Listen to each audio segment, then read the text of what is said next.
Hello friends. उम्मीद करता हूँ आप सभी अच्छे होंगे, स्वस्थ होंगे। आज हम इस लेक्चर में बेसिकली बात करेंगे भारतीय साक्ष्य अधिनियम 2023 के बारे में। इसके संबंध में जो काफ़ी मुझे कमेंट आ रहे थे। कई लोगों ने मेरे व्हाट्सएप पर भी मैसेज किया, जो नंबर आप लोगों को दिख रहा है। इस पे ऊपर भी बोला गया कि सर इसको हमें कवर करवाइए, इसमें हम बहुत फंस रहे हैं, हमें समझ में नहीं आ रहा है, हमें बहुत समस्याओं का सामना करना पड़ रहा है। और जिस तरीके से आप कवर करवाते हैं इस एक्ट को, उसमें हमें पढ़ने में एक अलग ही मज़ा आता है। उस तरीके से कोई कवर नहीं करवा पा रहा। जैसे मेरा तरीका क्या है, मैं थोड़ा बता देता हूँ। मेरा तरीका बेसिकली है इमेज के ज़रिए चलने का, कॉन्सेप्ट को एक के आगे एक चलने का, यानी एक लाइन में कॉन्सेप्ट को मैं चला देता हूँ। पहले कॉन्सेप्ट है वो उसको समझा, उसकी नींव ऐसे बन जाती है कि उसके ऊपर आपको दूसरा कॉन्सेप्ट मैं जब समझाने जाता हूँ तो बड़ी आसानी से आपको समझ में आ जाता है। तो ये मेरा प्रोसीजर है। माइंड मैप के ज़रिए मैं आपको चीज़ों को समझाऊंगा। कोई पीपीटी नहीं है, कोई पीडीएफ नहीं है, कोई फालतू ज़्यादा टाइम नहीं लूँगा। बस मैं आपसे एक रिक्वेस्ट करूँगा कि आप वीडियो को जो अंत तक देखना, अंत तक आप मेरे साथ बने रहना। बाकी मेरी गारंटी है, जो मैं आपका समय लूँगा वो मैं गारंटी के साथ कह रहा हूँ कि वो आपको हमेशा काम आएगा कहीं ना कहीं। इतने इस समय में जो आपको आगे मुझे यह समय देने जा रहे हैं, इसमें मैं आपको मानसिक रूप से भारतीय साक्ष्य अधिनियम में इतना सशक्त बना दूंगा कि आप एक अच्छे से अच्छे वकील से बहस करने में सक्षम हो जाएंगे। आपको सभी धाराएं आसानी से याद हो जाएंगी, सभी कॉन्सेप्ट आसानी से समझ में आ जाएंगे। ठीक है। तो बस मैं एक रिक्वेस्ट करूँगा कि प्लीज़ अंत तक देखना। अगर छोड़कर जाना है तो आप अभी जा सकते हैं, प्लीज़ बीच में मत जाना। बस यही रिक्वेस्ट है और कोई रिक्वेस्ट नहीं। तो जल्दी ज़्यादा समय बर्बाद नहीं करते हैं और हम चल पड़ते हैं भारतीय साक्ष्य अधिनियम की यात्रा पर। ठीक है, हम चल पड़ते हैं किस पर? भारतीय साक्ष्य अधिनियम की यात्रा पर। एक बार मैं इसको पूरा कर लेता हूँ, चलिए चलते हैं। तो हम आज बात करेंगे भारतीय साक्ष्य एक्ट, एक्ट नहीं अधिनियम। ठीक है, क्योंकि शब्द एक्ट नहीं डाला गया है, एक्ट वैसे है ये, लेकिन शब्द क्या डाला गया है? अधिनियम 2023। ठीक है, तो ये शब्द बेसिकली डाला गया है। एक बार मैं पेन चेंज कर लेता हूँ, पेन की क्वालिटी थोड़ी अच्छी नहीं है, मैं वाइट पेन ले लेता हूँ। ठीक है, तो चलिए शुरू करते हैं हम। बेसिकली इस लेक्चर में मैं आप क्या बताऊंगा, पहले तो मैं बताऊंगा कि यह जो भारतीय साक्ष्य अधिनियम लाया गया है, यह पहले वाले एविडेंस एक्ट से किस प्रकार अलग है। क्या इन्होंने इसमें तीर मार दिया है? जो इतना उथल पुथल एक तो इसको कर दिया है, एक धाराओं को इतना उथल पुथल कर दिया है, एक लोगों को इतना परेशान कर दिया, इसमें इन्होंने क्या तीर मारा है? ठीक है, कौन सी चीज़ों को इन्होंने इसमें बदला है। तो पहले हम बात करेंगे बदलाव की, चेंजेस की। क्या क्या चेंजेस किए हैं, कौन कौन से मुख्य चेंजेस हैं जो लाए गए। ठीक है, उसके बाद बेसिकली मैं बात करूंगा इसकी शुरुआत की, यानी धारा एक की। धारा एक के बाद बेसिकली हम फिर आएंगे धारा दो पर। अब धारा दो में क्या है? धारा दो में है डेफिनेशंस, परिभाषाएं। और परिभाषाओं के साथ ही मैं आपको पढ़ाऊंगा इसके बेसिक कॉन्सेप्ट्स। यह मैंने बेसिक कॉन्सेप्ट परिभाषाओं के साथ क्यों पढ़ाए हैं? क्योंकि मैं अगर पहले से बेसिक कॉन्सेप्ट पढ़ाऊँ और फिर आपको धारावार इसको पढ़ाऊँ तो धारा दो में रिपीटेशन होगा चीज़ों का। तो इसलिए मैंने बेसिक कॉन्सेप्ट जो इस एक्ट में है, बेसिकली जो सभी जगह लागू होंगे, वो मैं यहीं इसी कैटेगरी में डाल दिया, ताकि आपको बर्डन ना आए, कन्फ्यूजन की स्टेट आपके माइंड में क्रिएट ना हो और आपको आसानी से चीज़ें समझ में आ जाए। तो इसलिए मैंने इसमें डाल दिया बेसिक कॉन्सेप्ट जो इस एक्ट के हैं, इस अधिनियम के हैं, वो मैं यहीं पढ़ाऊँगा धारा दो में ही। और बेसिकली इतना ही हम ये आगे करने वाले हैं। इसमें लगभग आपका जो आगे आप पढ़ेंगे अधिनियम, उसकी एक नींव तैयार हो जाएगी। तो इस लेक्चर में हम इतना ही लेकर चलेंगे। इसको मैं आपको जो ये तीन पार्ट मैंने बताए, इन तीन पार्ट में आपको मैं भारतीय साक्ष्य अधिनियम एडवांस वे में पढ़ाऊंगा। तो चलिए शुरू करते हैं। ठीक है, क्लास को मज़ेदार बनाने के लिए तो मैं इसको थोड़ा ऊपर कर देता हूँ।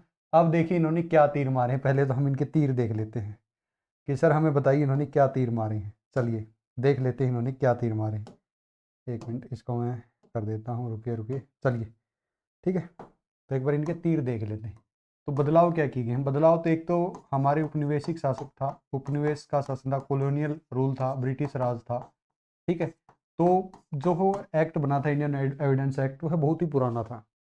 ठीक है, आपको पता है कितना पुराना था? 100-150 साल, 150 साल का पुराना है कानून था। तो उसमें ऐसी शब्दावलियाँ थी जिनका अभी कोई यूज नहीं था आज के टाइम में। ठीक है, या कुछ ऐसी चीज़ें थी जिनको ऑलरेडी कोर्ट ने खारिज कर रखा था। तो उसमें एक बल्कि जैसा बहुत ही ज़्यादा कचरा हो गया था, तो पहले तो उसको हटाना था। या कुछ ऐसे डिस्क्रिमिनेटरी शब्द थे जिनको भी हटाना जरूरी था, भेदभावपूर्ण शब्द थे, वो मैं भी अब आपको बताऊंगा। पहला काम क्या किया गया है, जो उपनिवेशिक प्रारूप का जो उसका पूरा ढांचा था उसको बदला गया है, उसकी जो शब्दावलियां थी उनमें बदलाव किया गया है। जो शब्दावलियां थी उनमें बेसिकली चेंजेस किया गया है। जैसे मद्रास उस टाइम पे कलकत्ता प्रेसिडेंसी, बॉम्बे प्रेसिडेंसी ऐसे होती थी, तो कलकत्ता बॉम्बे ही शब्द वहाँ पर लिखा होता था, तो अब उसको चेंज करके कलकत्ता बम्बई कर दिया गया है। और अन्य जो चीज़ें हैं वो डाली गई हैं। दूसरी चीज़ क्या है कि जब यह शुरुआत में एविडेंस एक्ट लाया गया था, तो उस टाइम पर इसको धीरे धीरे कर कर लागू किया गया था, यानी यह जब लागू किया गया था पूरे भारत में लागू नहीं था, तो फिर इसमें कई पार्ट हो गए थे कि यहाँ ये सीमा तक लागू है, भारत की सीमा तक लागू है, इस सीमा तक लागू है। तब इन्होंने क्या किया कि भारत अब पूरा क्षेत्र है, भारत में अब सब कुछ आता है, भारत का मतलब अब पूरा भारत है, पीओके भी भारत में ही है अब, ठीक है। तो इन्होंने कहा है कि हम इस प्रोविजन को ही हटा देते हैं, तो इन्होंने वो सीमा वाला प्रोविजन जो है कि किस एक्सटेंट तक भारत में यह लागू होगा उसको ही उखाड़ कर फेंक दिया। अब आपको भारतीय साक्ष्य अधिनियम में यह प्रोविजन नहीं देखने को मिलेगा कि यह भारत की इस सीमा तक लागू होता है या पूरे भारत में लागू होता है, तो यह शब्दावली जो है पूरे भारत में लागू होता है, यह भारतीय साक्ष्य अधिनियम में नहीं है, यानी उसको बाहर कर दिया, ठीक है। तो उपनिवेश वाले शब्द हो गए, एक तो एक्सटेंट वाला बाहर कर दिया इन्होंने। एक फिर जो शब्दावली है, जैसे उपनिवेश शब्दावली में एडवोकेट, बैरिस्टर, ये दो तीन शब्दावली देखने को मिलती हैं जो उस एक्ट में थी, तो उनकी जगह इन्होंने सिर्फ एक चीज कर दी, वो है एडवोकेट, ठीक है। ऐसी ही दो तीन और चीजें इम्प्लीमेंट की गई हैं, जैसे भेदभावपूर्ण या जेंडर न्यूट्रल रखा गया है भारतीय साक्ष्य अधिनियम को। कैसे जेंडर न्यूट्रल रखा गया है, जो चाइल्ड शब्द था, जैसे जो सन शब्द था उसको इन्होंने कर दिया चाइल्ड, पहले भारत उसमें एविडेंस एक्ट में क्या था, सन, इसमें कर दिया चाइल्ड। या जो पहले पर्सन जो मैन था, ठीक है, मैन को कर दिया पर्सन। तो ऐसी चेंजमेंट छोटे छोटे किए गए हैं शब्दों के साथ। ये क्या दिखाते हैं, जेंडर न्यूट्रल दिखाते हैं। सन यानी पितृसत्तात्मक सोच को दिखाता है, और कहीं ना कहीं जो लड़कियों के तरफ है उसके झुकाव को कम करता है, या यह दिखाता है कि समाज एक तरफ झुका हुआ है, वह किस तरफ, पुरुष की तरफ। तो ये चीज़ें, ये छोटे छोटे चेंजेस इसमें किए गए हैं। अगला चेंज क्या किया गया है, अगला चेंज किया गया है इसमें बहुत बड़ा डिजिटल रिकॉर्ड के संबंध में, ठीक है। क्या किया गया है, डिजिटल रिकॉर्ड के संबंध में, यानी जो डिजिटल साक्ष्य हैं उनको मान्यता दी गई है, उनको वैलिडेशन दिया गया है, वैलिडेशन उनको दिया गया है। और फिर आगे है एक्सपर्ट का जो स्कोप है, यानी एक्सपर्ट जो एविडेंस होते हैं उनको भी मान्यता दी गई है। जैसे पहले जो हमारा एक्ट था उसमें एक जजमेंट के जरिए एक्सपर्ट के एविडेंस को वैलिडेशन दिया गया था, तो सुप्रीम कोर्ट के जजमेंट के जरिए। तो अब उस जजमेंट के जो चीज़ें थी वह इस अधिनियम में बेसिकली डाल दी गई है। तो एक्सपर्ट जो एविडेंस है उसको व्यापकता दी गई, उसके स्कोप को बढ़ाया गया है। टेप रिकॉर्डिंग हो गई, वीडियो रिकॉर्डिंग हो गई, ये इलेक्ट्रॉनिक चीज़ें हो गई, इन चीज़ों को मान्यता देकर एक तरीके से इनको विस्तारित किया गया है। इसके साथ ही इसमें एक क्या चीज़ की गई है, इसके साथ इन्होंने एक तीर और मारा है। वो तीर क्या मारा है, वो मारा है इन्होंने कि एक नया अध्याय जोड़ दिया है, 12वां चैप्टर डाल दिया है एक नया, और उसमें एक ही धारा रखी गई है, धारा 270, और इसका नाम है रिपील्ड एंड सेविंग्स। तो ये धारा है। अब इस एक्ट में बेसिकली इस अधिनियम में कितनी धाराएं हो गई हैं, इस अधिनियम में बेसिकली 12 चैप्टर हो गए हैं, 12 चैप्टर हो गए हैं, और 270 कुल धाराएं टोटल हो गई हैं, ठीक है। 12वें चैप्टर में 270वीं धारा ही है, ठीक है। 12 चैप्टर हैं कुल और 270 धाराएं हैं। तो बेसिकली ये जनरली बदलाव किए गए हैं। अब और चीज़ें भी बदली गई हैं, वो और मैं थोड़ा बता देता हूँ और चीज़ें क्या बदली गई हैं। देखिए देखिए देखिए क्या बदली गई हैं जी। ये बदला गया है, आगे वर्डों के साथ खेल किया गया है। वर्डों के साथ क्या है, जैसे फ्रॉम को कहीं पर बदल कर टू कर दिया है, ठीक है, या कहीं पर फर्दर को चेंज कर दिया गया है, या जो छोटे छोटे चेंजमेंट वो किए गए हैं, ठीक है, जिनसे कह सकते हैं कुछ ज़्यादा इम्पैक्ट सामान्यतः आपको दिख सकता है कि इनसे क्या इम्पैक्ट होगा, लेकिन लॉ में एक शब्द बदलने से ही पूरा अर्थ बदल जाता है, पूरा अंतर उसमें आ जाता है। तो थोड़े थोड़े चेंजेस किए गए हैं, थोड़े थोड़े शब्दों में बदलाव किए गए हैं, वो आपके लिए ज़्यादा इंपॉर्टेंट नहीं है, क्योंकि जब ये चेंजेस किए गए हैं थोड़े थोड़े वर्डों में, थोड़ी थोड़ी भाषा बदली गई है, वो जब मैं आपको धाराएं पढ़ाऊंगा तो वहीं के वहीं वो साथ साथ बता दूंगा अगर किसी धारा में कोई चेंजमेंट किया गया है नहीं किया गया है। वैसे इनके अलावा जो अन्य चीज़ें हैं वो समान रखी गई हैं। उनमें क्या किया गया है, उनमें बस सीडी बनाई गई है।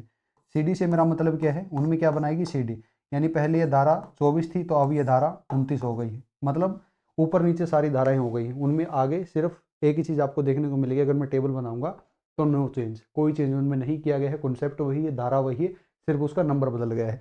तो अगला बदलाव क्या है, सिर्फ सीडी बनाई गई है, कुछ नहीं किया गया, आपका दिमाग खराब किया गया है।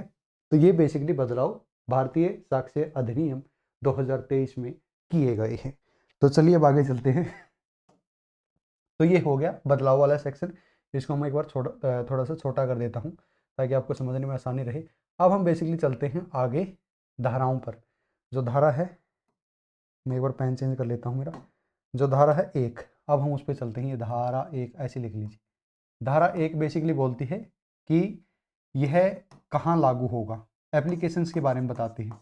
एप्लीकेशंस के बारे में बताती है कहाँ लागू होगा, कहाँ लागू नहीं होगा। लागू होगा, लागू नहीं होगा, इसका मतलब ये नहीं कि स्थान के बारे में बोल रही, नहीं, ये एप्लीकेशन के बारे में बोल रही। इसका अर्थ है कि यह किस कार्रवाई में, किस प्रोसीडिंग में लागू होगा। लागू होने से तात्पर्य यहाँ पर है कार्यवाही, कौन सी कार्यवाही में लागू होगा। कार्यवाही प्रोसीडिंग्स दो तरह की होती हैं। प्रोसीडिंग कितने तरीके की होती हैं, दो तरीके की होती हैं। एक तो न्यायिक कार्रवाई होती है, ठीक है, और एक गैर न्यायिक या न्यायिकेतर कार्रवाई होती है, ठीक है। तो ये दो प्रकार की कार्रवाइयाँ प्रोसीडिंग होती हैं। अब न्यायिक कार्रवाई हम किसे कहेंगे, न्यायिक कार्रवाई के लिए आपको कहाँ जाना पड़ेगा, आपको जाना पड़ेगा BNSS की धारा 2(1)(n), शायद यही है, BNSS की धारा 2(1)(n), यहाँ जाना पड़ेगा। न्यायिक कार्रवाई से क्या तात्पर्य होता है, ऐसी कार्रवाई जिसमें जो स्टेटमेंट दी जाती है, जो साक्ष्य दिया जाता है, वह शपथ पत्र के साथ दिया जाता है। यानी किसी कार्रवाई में अगर शपथ पत्र के साथ स्टेटमेंट हो गई, एविडेंस हो गया, साक्ष्य हो गया, दिया जा रहा है, तो हम उसे कहेंगे कि वह क्या है, वह है न्यायिक कार्रवाई, ठीक है। तो उसे कहेंगे हम न्यायिक कार्रवाई। तो ये क्या बोलती है धारा 1 कि यह जो एक्ट लागू होगा यह न्यायिक कार्रवाइयों में लागू होगा। इसके साथ ये बताती है कि यह कहाँ लागू नहीं होगा। तो ये मैंने बता दिया, एप्लीकेशन इसकी कहाँ होगी, न्यायिक कार्रवाई में होगी। गैर न्यायिक कार्रवाई क्या होगी, गैर न्यायिक कार्रवाई से मतलब है कि जहाँ पर जैसे एग्जांपल दूं मैं, कलेक्टर लैंड रेवेन्यू एक्ट के तहत जो भूमि अधिग्रहण करता है, तो एक गैर न्यायिकेतर कार्रवाई है, ठीक है। वह न्यायिक कार्रवाई नहीं है, क्यों, क्योंकि उसमें कलेक्टर को अपने विवेक का प्रयोग नहीं करना पड़ रहा है। वहाँ पर दो फैक्ट के बीच सही गलत का डिसीजन नहीं देना पड़ रहा है, अपने विवेक का इस्तेमाल नहीं करना पड़ रहा है। एक सामान्य लैंग्वेज में आपको अगर समझाना चाहूँ तो जस्टिस, जो न्याय है, न्याय क्या है, न्याय यानी तराजू के बीच वाली नोक की तरह होता है, जो जिसको फैसला करना पड़ता है कि ये सही है, ये गलत है, कौन सा तराजू भारी है, कौन सा जो हल्का है। अब जैसे कलेक्टर क्या करता है, कलेक्टर को सिंपली एक्ट में जो चीज़ें बताई गई हैं, जो धाराएं बताई गई हैं, जो धाराएं उसमें डिफाइन की गई हैं, उन्हीं के अनुसार जो उसको कार्रवाई करनी पड़ती है, वह अपने विवेक के अनुसार कार्रवाई नहीं कर सकता है। हाँ, उसको कुछ थोड़ा विवेक दिया गया है, लेकिन वह विवेक भी एक उसका रेडियस निर्धारित किया गया है रूल रेगुलेशन के अंतर्गत, उसी रेडियस के अंतर्गत वह कार्रवाई कर सकता है। और उसके लिए भी उसको जो है रीजन देना पड़ेगा, बिना रीजन के वह वहाँ पर भी कार्रवाई नहीं कर सकता है। तो वहाँ पर क्या होगी, वह न्यायिकेतर कार्रवाई होगी या गैर न्यायिक कार्रवाई होगी। और ये जुडिशियल न्यायिक कार्रवाई क्या होगी, जहाँ पर शपथ पत्र पर स्टेटमेंट देनी पड़ती है कोर्ट में, या एविडेंस जब शपथ पत्र पर लिया जाते हैं, तो उसे कहते हैं न्यायिक कार्रवाई। तो एप्लीकेशन धारा 1 के तहत यह भारतीय साक्ष्य अधिनियम कहाँ लागू होगा, यह होगा न्यायिक कार्रवाई में लागू होगा। अब यह धारा 1 में ही बताता है कि यह कहाँ लागू नहीं होगा, तो वह भी देख लीजिए कहाँ लागू नहीं होगा, कहाँ लागू नहीं होगा, ठीक है। ये मैं थोड़ा सा इसको काट देता हूँ, यानी लागू नहीं होगा। एक तो आर्बिट्रेशन में लागू नहीं होगा, आर्बिट्रेशन से मतलब है कि मध्यस्थों की कार्रवाई में, जहाँ मध्यस्थता करनी पड़े, मध्यस्थता करनी पड़े। जैसे मध्यस्थता क्यों करवाई जाती है, आप अनुमान लगाइए क्यों करवाई जाती है। अगर वहीं पर भारतीय साक्ष्य अधिनियम हम थोप दें, तो एक तरीके से यह उस प्रोसीजर को भी जटिल बनाना होगा। मध्यस्थता हम करते हैं कि मामला कोर्ट से बाहर निपट जाए। कोर्ट से बाहर मामला क्यों निपटाते हैं, ताकि मामला जल्दी निपट जाए। पहला काम तो ये होता है ताकि जल्दी न्याय मिल सके और कोर्ट का समय बचे। जो मामले में पीड़ित हैं, जो व्यक्ति हैं, दोनों पक्षकार हैं, उनको जल्दी राहत मिले, उनका जो डिस्प्यूट है वो जल्दी रिजोल्व हो। तो कहने का मतलब है कि उद्देश्य होता है जल्दी से जल्दी काम करने का। अब जब उनको मामला बाहर सुलझाना, तो बाहर मामला तभी सुलझ सकेगा जब कोई रूल रेगुलेशन नहीं होगी, सिर्फ एक चीज़ को फॉलो किया जाएगा, वो नेचुरल जस्टिस ऑफ लॉ। यानी नेचुरल जस्टिस का मतलब है कि जब वहाँ पर सिर्फ दोनों पक्षों को सुना जाएगा, दोनों पक्षों को सुनते हुए बिना पूर्व धारणा के निष्पक्ष रहकर डिसीजन लिया जाएगा, तो वहाँ पर मध्यस्थता के संबंध में बोलता है कि यह साक्ष्य अधिनियम से बाध्य होना आवश्यक नहीं, यानी यह मध्यस्थता पर लागू नहीं होगा। तो साक्ष्य अधिनियम कहाँ लागू नहीं होगा? मध्यस्थता पर, यानी जहाँ पर आर्बिट्रेशन करवाया जा रहा है, मध्यस्थता कहीं पर हो रही है तो वहाँ पर भारतीय साक्ष्य अधिनियम लागू नहीं होगा। दूसरा यह होगा जैसे एयरफोर्स, नेवी, आर्मी के जो एक्ट बनाए गए specifically, air force act 1950, navy act 1950 और आर्मी एक्ट 1950, ये एक्ट बनाए गए हैं। इन एक्ट के अंतर्गत कोई कार्रवाई होती है, कोई प्रोसीडिंग चलती है, ठीक है, तो वहाँ पर भी भारतीय साक्ष्य अधिनियम लागू नहीं होगा। लेकिन अगर आर्मी में ही कार्रवाई हो रही है, लेकिन वहाँ पर कार्रवाई किसके अंतर्गत हो रही है? बीएनएसएस और बीएनएसएस के अंतर्गत, तो वहाँ पर ये लागू होगा, ठीक है, वहाँ पर बीएससी लागू होगा। एक चीज़ ध्यान रखना, जो बीएससी है, ये बीएससी ऐसे लिख दूँ मैं, और इनकी मैं अगर संधि बनाऊँ, ट्रिनिटी बनाऊँ, ये बीएनएस हो गया और ये बीएनएसएस हो गया, तो ये ट्रिनिटी हमेशा रहेगी, इसको कोई तोड़ने वाला नहीं है। यानी जहाँ पर ये दो लागू होंगे, बीएनएस और बीएनएसएस, वहाँ पर बीएससी लागू होगा ही जनरली। तो इसको ध्यान रखना है, इस चीज़ को आपको याद रखना है, ट्रिनिटी को। अब यहाँ पर आर्मी वाले में ये लागू नहीं हो रही हैं, इनकी अलग प्रोसीडिंग चल रही है, अलग व्यवस्था चल रही है, तो वहाँ पर बीएससी लागू नहीं होगा। तो आर्बिट्रेशन वाला बता दिया, आर्मी वाला बता दिया, कहाँ लागू यह नहीं होगा। एक चीज़ और जहाँ पर यह लागू नहीं होगा है, कि उसको मैं थोड़ा सा ऊपर कर लेता हूँ, एक बार लागू करने वाले सेक्शन को भी थोड़ा बढ़ा देता हूँ, ठीक है। कहाँ लागू नहीं होगा? दूसरी जगह, दूसरे लागू नहीं होगा शपथ पत्र पर, एफिडेविट पर, सॉरी, शपथ पत्र पर, शपथ पत्र पर, ठीक है। इसके बाद कहाँ लागू नहीं होगा? अब यहाँ पर एक एक्सेप्शन भी है, यह शपथ पत्र पर जरूरी नहीं कि हमेशा ही लागू नहीं होगा, ठीक है। कई बार सीआरपीसी में जैसे उल्लेख है, सीआरपीसी की अगर हम धारा ना सॉरी बीएनएसएस की धारा अगर हम 333 पर जाएं, बीएनएसएस की धारा 333 पर जाएं, या फिर बीएनएसएस की धारा 333 के साथ ही हम जैसे सीपीसी के ऑर्डर 19 में जाएं, तो वहाँ पर बेसिकली उल्लेख है कि न्यायालय शपथ पत्र दायर करवा सकता है, या स्पष्ट उल्लेख है, न्यायालय शपथ पत्र दायर करवा सकता है, या जो है अगर हम कहें दूसरी बात, शपथ पत्र एक तो न्यायालय के द्वारा दायर करवा जाए, या जहाँ पर स्पष्ट उल्लेख हो वहाँ पर, या दूसरी चीज़ जहाँ पर खुद पक्षकार अपनी सहमति से, दोनों पक्षकार अपनी सहमति से शपथ पत्र दायर करें, तो वहाँ पर भी है लागू होगा यह एक्ट। लेकिन जनरली शपथ पत्र पर यह लागू नहीं होगा, एफिडेविट पर यह लागू नहीं होगा, जनरली लागू नहीं होगा। ये मैंने दो एक्सेप्शन बताए हैं, बीएनएसएस वाला, ये अपवाद बताए हैं बीएनएस 333 के अंतर्गत और सीपीसी 19 के अंतर्गत, वहाँ पर प्रोसीडिंग्स में शपथ पत्र पर यह लागू होगा।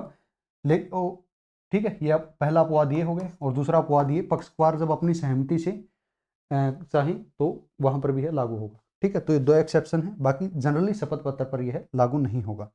तो बेसिकली हमने बात कर लिया है, यह कहाँ लागू नहीं होगा, ये तीन चीज़ें मैंने बता दी। कहाँ लागू होगा ये चीज़ मैंने बता दी, दोनों कार्यों में अंतर बता दिया। तो ये थी बेसिकली धारा 1, हमने धारा 1 समझ ली है। अब थोड़ा सा मैं इसको छोटा कर देता हूँ, ठीक है, इसको क्या कर देता हूँ मैं, थोड़ा सा छोटा करके इसको मैं साइड में रख देता हूँ, ठीक है। तो ये हमने बेसिकली बात की लागू नहीं होगा, कहाँ पर लागू नहीं होगा, और पहले हमने बात की थी कहाँ लागू होगा। तो दो चीज़ें ऐसे मैंने बता दी थी कार्रवाई में, ये एप्लीकेशन इसका कहाँ होगा, लागू होगा, और लागू नहीं होगा ये फिर इस साइड में हमें लिखना पड़ा था, ये राइट के साथ मैंने कर दिया, आपको आसानी से समझ में आ जाएगा। अब हम बेसिकली चलते हैं इसके अगले चैप्टर पर, वो सॉरी अगली धारा पर। और अगली धारा बेसिकली क्या क्या है? अगली धारा ये है, ये वाली, एक मिनट रुक जाइए, पेन चेंज कर लेता हूँ, रुक जाइए।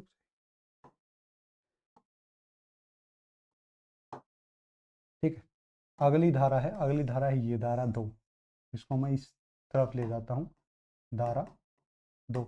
धारा 2 बेसिकली बताती है परिभाषाओं के बारे में। अब जैसे पहले वाला इंडियन एविडेंस एक्ट था, उसमें धारा 2 रिपील्ड थी, कुछ नहीं था, ठीक है, निश्चित थी। अब यह बात बताती है परिभाषाओं के बारे में, और इसके साथ ही मैं लूँगा बेसिक जो स्ट्रक्चर है इस एविडेंस एक्ट का उसके बारे में, या बेसिक कॉन्सेप्ट है एविडेंस एक्ट के उसके बारे में। और इनमें हम पढ़ेंगे राज की बातें, जो हमारे बीच, हमारे बोर्ड के बीच, इस कैमरे के बीच और स्क्रीन के पार बैठे आपके बीच रही, ठीक है। तो चलिए हम बेसिकली देखते हैं। अब ये मुझे लगता है अगर आपको स्क्रीनशॉट लेना हो तो ले सकते हैं, बाकी मैं इसकी पीडीएफ आपको टेलीग्राम या मेरे व्हाट्सएप चैनल पर प्रोवाइड करवा दूंगा। आपको अगर टेलीग्राम और व्हाट्सएप चैनल ज्वाइन करना है तो आपको हमारे डिस्क्रिप्शन में सीडी लगाकर उतरना पड़ेगा। सीढ़ी लगा कर उतरेंगे जब आप, तो आपको वहाँ सामने ही मिलेगा व्हाट्सएप चैनल, टेलीग्राम चैनल। तो कोई सा भी ज्वाइन कर लीजिए, वहाँ पर मैं ये PDF इसकी बना दूंगा, ठीक है। PDF बनाकर गिफ्ट में पैक कर कर वहाँ पर आपको भेज दूंगा, तो आप गिफ्ट खोल लेना उसके बाद। तो चलिए अब आगे चलते हैं, आगे चलते हैं हम बेसिक स्ट्रक्चर पर। केशवानंद भारती नहीं है, ठीक है, केशवानंद भारती वाला केस नहीं है। तो चलिए बेसिक स्ट्रक्चर पर चलते हैं या बेसिक कॉन्सेप्ट पर चलते हैं। अब बेसिक कॉन्सेप्ट पर समझने के लिए मैं इस एक्ट को एक तरीके से पूरा खोल देता हूँ, इसके पुर्जे सभी खोल लेता हूँ एक बार, तभी आपको बेसिक कॉन्सेप्ट समझ में आएंगे। पुर्जे खोलने के लिए हमें चलना पड़ेगा इसकी मुख्य बिंदु पर, इसकी आत्मा पर, जिस चीज़ के लिए एक्ट बना है उस पर हमें वार करना होगा, यानी हमें इसकी नाभि पर वार करना होगा। नाभि पर वार करते हैं। चलिए अब हम चलते हैं भारतीय साक्ष्य अधिनियम। अब यहाँ पर जो शब्द आता है साक्ष्य, आप पहले सोचिए इसका काम क्या होगा इस एक्ट का, ठीक है।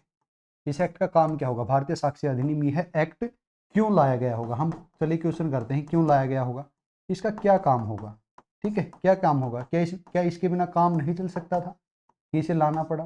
काम नहीं चल सकता था, इसे लाना पड़ा, ठीक है। क्या जरूरत थी इस बेचारे की, क्यों इसको परेशानी की? अच्छे से सो रहा था, सुस्त अवस्था में था, आराम से सो रहा था, हमने इसको जगाया, उठो एक्ट बनाते हैं, तुम्हें एक्ट बना दिया, क्या जरूरत थी? तो चलिए इसको देखते हैं, इसको क्यों लाया गया।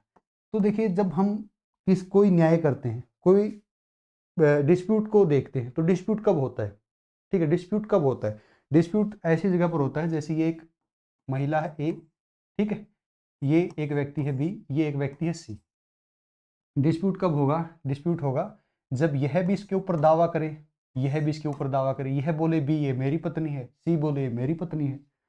ये क्या होगा? ये दावा क्या होगा? ये दावा हो गया विवाद का विषय, ठीक है, विवाद का विषय। विवाद क्या है? यहाँ पर इनका दावा, ठीक है। अब हमें इसको स्पष्ट करने के लिए कि यह किसकी पत्नी है, क्या करना पड़ेगा? हमें तथ्यों को देखना पड़ेगा, हमें चीज़ों को देखना पड़ेगा। अब हम जब चीज़ों को देखेंगे, तथ्यों को देखेंगे, हम जब सभी दृष्टिकोण से चीज़ों को देखेंगे, तो अब हमें जरूरत पड़ेगी किस चीज़ की? एविडेंस की, सबूतों की। और वो सबूत कैसे होंगे, किस प्रकार होंगे, उनकी वैलिडिटी कैसी होगी, उन्हें किस प्रकार लिया जाएगा, कौन से सबूतों को हम अच्छा माने, कौन से सबूतों को हम बुरा माने, कौन से सबूतों को मानकर हमें जो है डिसीजन देना है। मान लीजिए हमारे पास बहुत सारे सबूत हैं, तो हमें कौन सा सबूत लेना है ताकि हमारा जजमेंट जो है अच्छा हो। हमें अगर हमारी जगह कोई अच्छा पढ़ा लिखा व्यक्ति आए, कितना भी ब्रिलियंट हो, वह भी उनके फैक्ट को देखे तो वह भी वैसा ही जजमेंट दे, यानी उसमें कोई चेंजेस ना हो, कोई हमारी पूर्वधारणाएं शामिल ना हो। तो ये चीज़ें डिसाइड करने के लिए, इस चीज़ को साइंटिफिक बनाने के लिए, जो पूरा जुडिशियल प्रोसीडिंग है इसको साइंटिफिक बनाने के लिए हमें किस चीज़ की जरूरत पड़ती है? एविडेंस की, ठीक है, साक्ष्यों की, सबूतों की। तो भारतीय साक्ष्य अधिनियम क्यों लाया गया? साइंटिफिक बनाने के लिए, पूरी प्रोसीडिंग को क्या बनाने के लिए? साइंटिफिक बनाने के लिए। क्या काम करता है यह काम करता है, मान लीजिए ये पेन है मेरा, ठीक है, ये मेरा पेन है, ये बालू की रेत में गिर जाता है, तो यह एविडेंस उस बालू की रेत को हटाने का काम करता है। यानी जो फैक्ट आए हैं उन फैक्ट में से एक्यूरेट फैक्ट को छांटने का, उन फैक्ट में से ऐसे फैक्ट को छांटने का ताकि विवाद का समाधान हो जाए, निकालने का कौन काम करता है? एविडेंस काम करता है। क्या काम करता है? कि फैक्ट को छाटा पीटी करने का, छाटा काटी करने का, या अगर किसी जैसे चीज़ में से हमें चीज़ों को छांटना हो तो उसमें से अलग करने का काम कौन करता है? यह काम करता है। फैक्ट की छांटने का, काटने का कौन काम करता है? एविडेंस एक्ट काम करता है। अब काम नहीं चल सकता था क्या? नहीं चल सकता था, क्योंकि अगर यह नहीं होगा, हमारे पास एक टूल किट ना, मतलब एक टूल्स का, यह समझ लीजिए ऐसे ही काम करता है जैसे कोई वैज्ञानिक है, वह अपने काम को परफॉर्म करने के लिए अपने साधनों का प्रयोग करता है। अगर वो उसके पास वो साधन ना हो, उसके पास वो रूल्स का वो बुकलेट ना हो, उसकी बुक ना हो, जिसके ज़रिए उसको मशीन को खोलना है, फिर मशीन को उसको चलाना है, फिर मशीन को चलाकर उसको एक स्थान तक पहुंचाना है, तो इसके लिए क्या चीज़ आई है? जो टूल का उसके पास बॉक्स, उस टूल के बॉक्स में एक बुक भी है, सारे यंत्र भी हैं, सारी चीज़ें भी हैं। तो उसी प्रकार कोर्ट को न्याय तक पहुंचाने के लिए, कोर्ट को न्याय तक पहुंचाने के लिए टूल बॉक्स क्या है? एविडेंस एक्ट, ठीक है। टूल बॉक्स क्या है? Evidence act. तो आपको इसका ये बेसिक्स जो मैंने बताया वो समझ में आ गया होगा कि एविडेंस एक्ट काम क्या करता है, क्यों लाया गया है, क्या इसके बिना काम नहीं चल सकता था। तो ये हो गया बेसिक्स क्वेश्चन। तो पहला क्वेश्चन ये हमने यहाँ पर सोल्व कर लिया है। उम्मीद करता हूँ आपको इसका थोड़ा कंसेप्ट क्लियर होगा। अब हम थोड़ा इसकी डेप्थ में चलते हैं, और हम डेप्थ में चलकर क्या देखते हैं। तो आप कह सकते हैं कि सर लॉ तो बहुत है, कानून तो बहुत है, ठीक है। और हम उसको विभिन्न दृष्टिकोण से देख सकते हैं। जैसे मैं कहूँ लो, ठीक है, मैंने कहा लो यानी नियम का एक बक्सा, नियमों का एक बक्सा, नियमों का एक बक्सा है मेरे पास, तो मैं उसके ऊपर क्या लिखूंगा? लो। यह है कानून, यह है नियम, सॉरी। अब जब ये नियम मैं बनाता हूं तो ये मेरे पर्सनल लॉ है, ठीक है। अब यह नियम जब स्टेट बनाता है, कौन बनाता है? स्टेट। स्टेट क्या है? राज्य। राज्य के संबंध में भी विभिन्न अवधारणाएं हैं, विभिन्न लोगों ने प्रतिपादित की हैं। होब्स हो गया, रूसो हो गया, लोक हो गया, वो अलग चीजें हैं, हम मानते हैं राज्य, स्टेट। तो स्टेट क्या करता है? सर्वहित में लॉ बनाता है, सर्वहित में नियम बनाता है, कानून बनाता है। तो जो स्टेट जो अपनी उसकी विधायिका होती है, ठीक है, उस विधायिका के जरिए कोई भी रूल का ये टूल बॉक्स, यानी रूल जब इस किसी भी रूल के टूल बॉक्स के यानी लॉ को पारित करता है तो वह बन जाती है संविधि। वह क्या बन जाती है? संविधि, यानी वह बन जाती है स्टैट्यूट। स्टैट्यूट, ठीक है, वह बन जाती है संविधि। तो ये हो गया लॉ का यात्रा का एक तरीके से मैंने बता दिया, यात्रा करके लॉ कहाँ जाता है। अब हम चलते हैं लॉ में, हम इसको विभिन्न दृष्टिकोण से देखें। तो विभिन्न दृष्टिकोण से मैं दिखाता हूँ आपको लॉ को कैसे देख सकते हैं। देखिए, लॉ को दो दृष्टिकोण से हम देख सकते हैं। कह सकते हैं कि सर आप इतने कानून हैं तो उन कानूनों को हमें बताइए हम कैसे बांटें। तो जनरली अगर मुझे दिया जाए कि आप कानून को बांटिए तो मैं कैसे बांटूंगा? एक बार मैं इसका पेन को चेंज कर लेता हूँ। मुझे बोला जाए कि सर आप कानून को बांटिए तो आप कैसे बांटेंगे, ठीक है, या कैसे बांटे गए हैं, लॉ को कितनी शाखाओं में बांटा गया है। तो इसको देखने के दो दृष्टिकोण हैं। एक तो इसको देखने का दृष्टिकोण है कि वह किस प्रकार का है, उसमें जो कंटेंट है वह किस प्रकार का है, ठीक है, उसकी जो आत्मा है वह किस प्रकार की है। तो उसके आधार पर हम कानून को दो भागों में बांट सकते हैं, ठीक है। दूसरा हम बांट सकते हैं उसके एप्लीकेशन के, कि वह किसकी सहायता कर रहा है, वह कहाँ पर लागू है, जमीन पर लागू है या किसी के टूल बॉक्स के रूप में लागू है। तो यहाँ पर अगर हम देखिए, एक बार थोड़ा सा मैं इसको ऊपर ले लेता हूँ। अब मैं इसको आगे चलूँ, रुकिए, चलिए देखिए, यहाँ पर देखिए, यहाँ पर मैंने बताया कि उसकी आत्मा के आधार पर भी हम उसे बांट सकते हैं। आत्मा के आधार पर, उसके आत्मा के आधार पर, या उसकी इंट्रिंसिक जो आंतरिक उसकी चीजें हैं उनके आधार पर हम उसे दो भागों में बांट सकते हैं। क्या बांट सकते हैं दो भागों में? पहला हो गया सब्सटेंटिव लॉ, सब्सटेंटिव लॉ यानी मौलिक विधि, मौलिक विधि। दूसरा हो गया प्रोसीजर लॉ, प्रोसीजर लॉ यानी प्रक्रियात्मक विधि, प्रक्रियात्मक विधि। अब लॉ के दो ही पार्ट होते हैं। अगर आपसे कोई पूछे कि लॉ की कितनी शाखाएं होती है तो ये दो ही होती हैं, यही बताना आपको, ठीक है। वो मैं समझाने के लिए बता रहा हूँ, बाकी बाकी यही होती है, दो शाखा ही होती है लॉ की। वो चीज़ मैं बताऊंगा, वो समझाने के लिए बताऊंगा, वह आगे आएगा, देखिए, क्योंकि वह भी तो होंगी, तो वह भी, उसमें भी तो कुछ ना कुछ कंटेंट होगा ना, तो वह भी इसी के अंडर आ जाएगी, फिर वह भी इसी के अंडर आ जाएगी। जो मैं आगे चीज़ आपको बताने वाला हूँ मैं वो आपको समझाऊंगा, लेकिन मैं समझाने के लिए आपको उसको एक अलग दृष्टिकोण से समझाने का प्रयास कर रहा हूँ, ताकि आपके दिमाग में यहाँ पर प्रेशर ना आए, कन्फ्यूजन ना क्रिएट हो। तो चलिए, हम मौलिक विधि से मतलब है, मौलिक विधि का मतलब है कि जो मूल देती है, उस चीज़ का मूल देती है, मूल प्रदान करती है, सब्सटेंस देती है, मैटर देती है। जैसे हम क्रिमिनल लॉ में जाएं तो क्रिमिनल लॉ में सब्सटेंस क्या है, ठीक है, क्रिमिनल लॉ में सब्सटेंस क्या हो गया? क्रिमिनल लॉ में सब्सटेंस हो गया कि उसके अपराधों के बारे में बताए कि अपराध क्या होगा, अपराध क्या होगा, अपराधों के बारे में बताता है बीएनएस, भारतीय न्याय संहिता, उस अपराध की सजा कितनी होगी। वहीं अगर हम जैसे उसमें जाएं, सिविल लॉ में जाएं, तो सिविल लॉ में जैसे ट्रांसफर ऑफ प्रॉपर्टी एक्ट हो गया, जो प्रॉपर्टी के मुख्य सब्सटेंस के बारे में बताए, या अन्य जो एक्ट हैं वह हो गए सिविल्स में, ठीक है। तो ये हो गया मौलिक विधि का पार्ट। तो बीएनएस किसका पार्ट है? मौलिक विधि का। अब हम प्रोसीजरल में आए। प्रोसीजरल का मतलब है कि जो इसकी सहायता करें, जो बीएनएस आ गया है उसके आसपास जो चीज़ें रह गई हैं, यानी जो उसकी प्रक्रिया रह गई, इसको हम चलाएंगे कैसे, बीएनएस को कैसे चलाएंगे, ठीक है, यानी इसकी प्रोसीजर क्या होगी, इसकी प्रक्रिया क्या होगी, पुलिस कैसे काम करेगी, कोर्ट कैसे काम करेगा, तो वह कैसे करेंगे, तो वह आ गया प्रोसीजर में। तो इसको हम डालते हैं फिर बीएनएसएस, भारतीय नागरिक सुरक्षा अधिनियम। ये क्या है? ये प्रोसीजर लॉ है। इसी प्रकार जो सीपीसी है, यानी सिविल प्रोसीजर कोड है, वो भी क्या है? एक प्रोसीजर बताता है सिविल मामलों का। तो ये हो गया प्रोसीजर लॉ। तो ये मैंने लॉ को बेसिकली दो भागों में बांट दिया। अब हम इसको भी, अब आप कह सकते हैं कि जो आप भारतीय साक्ष्य अधिनियम बोल रहे हैं, यह किस कैटेगरी में आता है? तो यह आता है प्रोसीजर लॉ में। किसके अनुसार?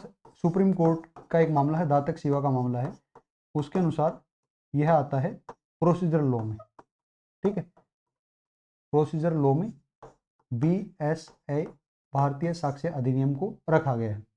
लेकिन अगर हम पुराने मामले देखें तो इसके संबंध में एक और बात निकल कर आती है।